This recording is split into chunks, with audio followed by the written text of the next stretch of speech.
सदन में इतिहास को तोड़ मरोड़ कर पेश करके फिर से मुस्लिम तुष्टीकरण के नाम पर भारतीय मुसलमानों को कटघरे में खड़े करने की कोशिश की जा रही है।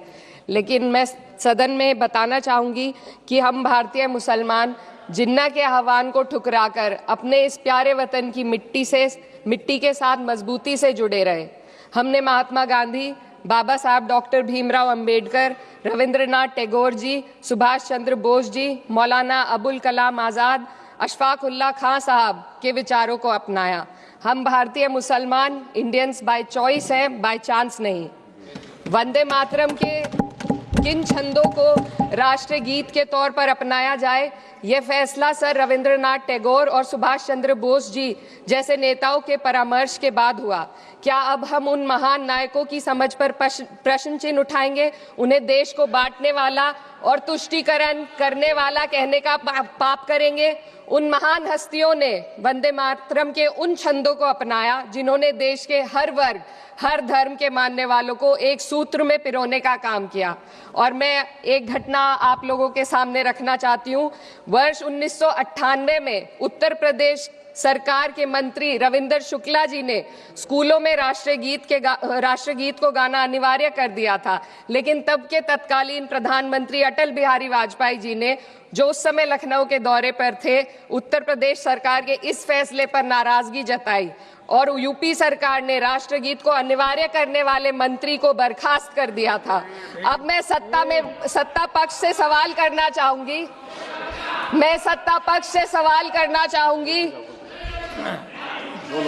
बोलने दीजिए। मैं सत्ता पक्ष से सवाल करना चाहूंगी कि जो विजन आजादी के समय के लोगों का था राष्ट्रीय गीत को स्वेच्छा पर छोड़ने का, उसी का अनुसरण माननीय अटल बिहारी वाजपेयी जी ने किया, तो क्या वे भी मुस्लिम तुष्टीकरण कर रहे थे? जी नहीं, अटल बिहारी वाजपेयी जी राजधर्म निभा रहे थे। देश में सब धर्मों को एक साथ लाना, सबके जज्बात का एहसास करना ही सबसे बड़ा राष्ट्रवाद है। माननीय अध्यक्ष महोदय, आज हमें वंदे मातरम के असली भाव को समझना जरूरी है। यह गीत तो देश के जल, जंगल, जमीन, हरियाली और निर्मल हवा की वंदना को समर्पित है। यह भारत की जन जन की मंगल कामना करता है कि भारत का हर नागरिक स्वस्थ रहे, सुरक्षित रहे और सम्मान के साथ जी सके। सुजलाम सुफलाम का अर्थ है, सुनिए, ऐसा देश जहां स्वच्छ और पर्याप्त जल हो, जहां नदियां जिंदा हो, बहती हो, जीवन देती हो।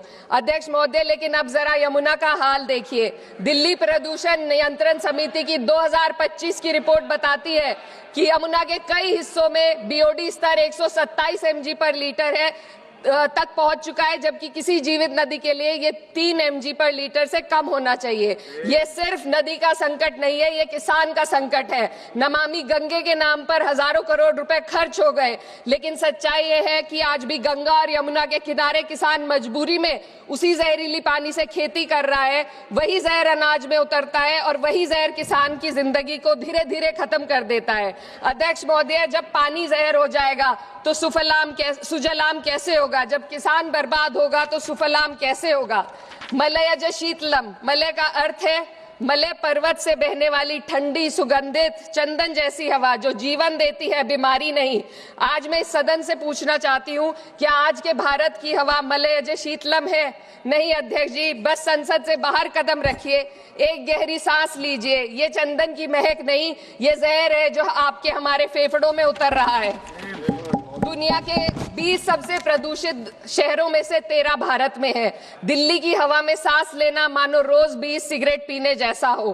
भारत हर साल सर्दियों में जहरीली हवा के प्रकोप में घिर जाता है। AQI गंभीर स्तर पर आ जाता है। ठंडी हवा का सपना अब गैस चेंबर की हकीकत बन चुका है।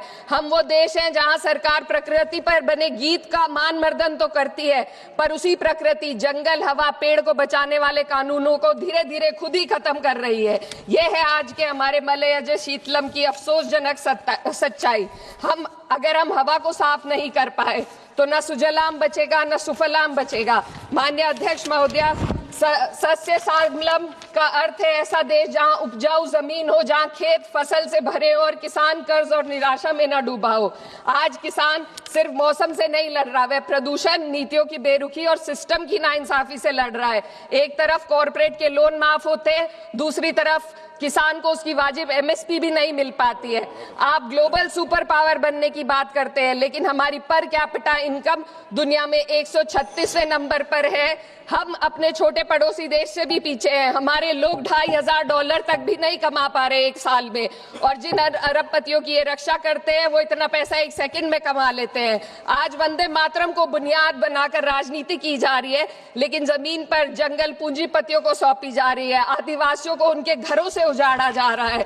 मातरम में जो मात्रा माता है वे सिर्फ मातृभूमि की वंदना नहीं, वे इस धरती की हर नारी, वे इस देश की हर बेटी, हर महिला के सम्मान की बात भी करता है। लेकिन आंकड़े अगर आप देखेंगे, एनसीआरबी की हाल की रिपोर्ट के अनुसार, मैम जसवंत के अनुसार देश में हर वर्ष लगभग 30,000 से अधिक बलात्कार हो रहे हैं। यानी एक दिन में 80 से अधिक महिलाएं यौन हिंसा का शिकार होती हैं, और ये सिर्फ दर्ज मामले हैं।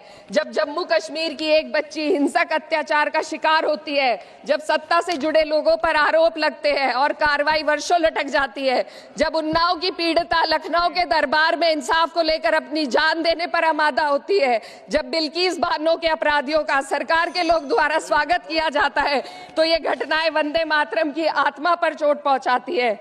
मैं अध्यक्ष महोदया बस यही कहना चाहती हूँ अपनी बात को अंत में रखते हुए कि वंदे मातरम सिर्फ अतीत की ललकार नहीं, ये वर्तमान की जिम्मेदारी है।